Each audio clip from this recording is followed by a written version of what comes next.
Now, I was never a massive Harry Potter fan. In fact, years ago, I hadn't watched most of the movies. That was until I had gotten Harry Potter and the Order of the Phoenix for my Wii. I remember loving this game. Everything from exploring the castle to casting spells made me really like this franchise. In fact, this game was the reason that I went on to watch the movies, and that is why I was pretty excited when I heard about Hogwarts Legacy. Imagine a modern day game where you could become a wizard and attend Hogwarts.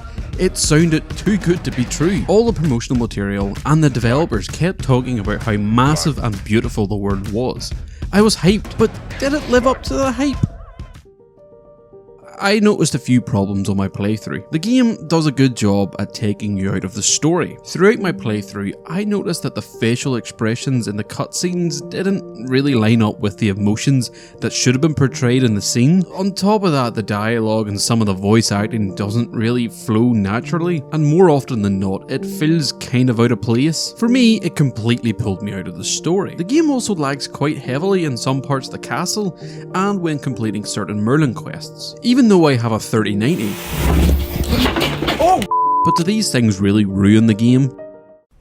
For me, not at all, because this game has a fallback that other games don't really have. It doesn't necessarily have to be a polished game, it just has to give us the Hogwarts experience. It has a pre-built world that the fans want to experience. Harry Potter to me is a lot like Star Wars. The world created within these two franchises are bigger than the movies themselves. The world of Harry Potter is incredibly exciting for a fan, which you would love to experience firsthand, and Hogwarts Legacy lets you do exactly that. One of my favourite things about this game is exploring the world. The world is massive and full of interesting landmarks, secrets, creatures, and Easter eggs. Exploring the deep forest is actually terrifying, and flying over the castle is breathtaking. Every time I think I've seen it all, I find another secret room within the castle. From the movies, I didn't really realise how big and unmapped Hogwarts actually is. I mean, I knew it was full of secrets and very large, but walking around it firsthand and discovering these secrets really cements the fact that Hogwarts is fucking massive.